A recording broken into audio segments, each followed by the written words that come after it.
Rick retired at 65, excited to finally enjoy life with his wife, Mila. But because Mila was 5 years younger, she was still working at a travel agency, about 5 miles from their home. Every morning before Mila left for work, they shared breakfast together. Rick would always ask her to retire early so they could travel the world. Mila would smile and say, "I can't, I love my job." 5 years passed.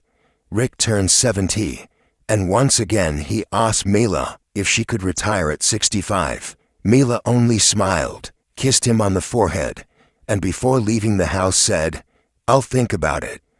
That evening, around 6 p.m., Mila arrived home carrying Rick's favorite pastries. She was excited to surprise him, but the house was empty. She checked every room. No Rick. His belongings were still in place, untouched.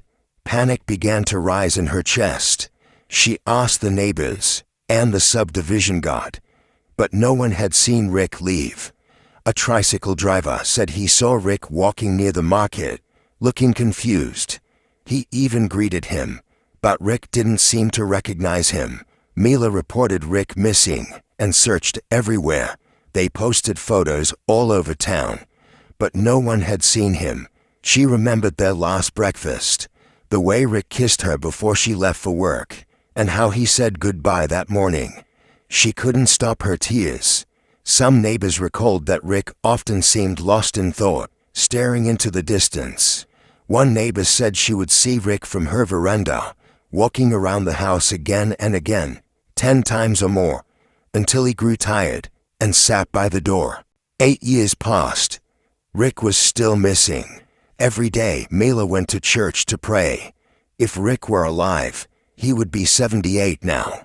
She prayed that before she died, she would find him and tell him how much she loved him. One cold, rainy Sunday morning before Christmas, Mila heard a commotion outside the church. An ambulance had arrived for a homeless man who had collapsed. She rushed outside to look. Before the paramedics lifted the man into the ambulance, he raised a trembling hand and pointed at someone. Everyone turned to see who he was pointing at. He whispered, "Mila." Mila froze, unable to move or speak. Slowly she walked closer. When she heard his voice again, she recognized it. It was Rick, her husband. She screamed and cried, "Save my husband." As she grabbed his hand, Rick looked at her with tired eyes and whispered, "Goodbye, my love."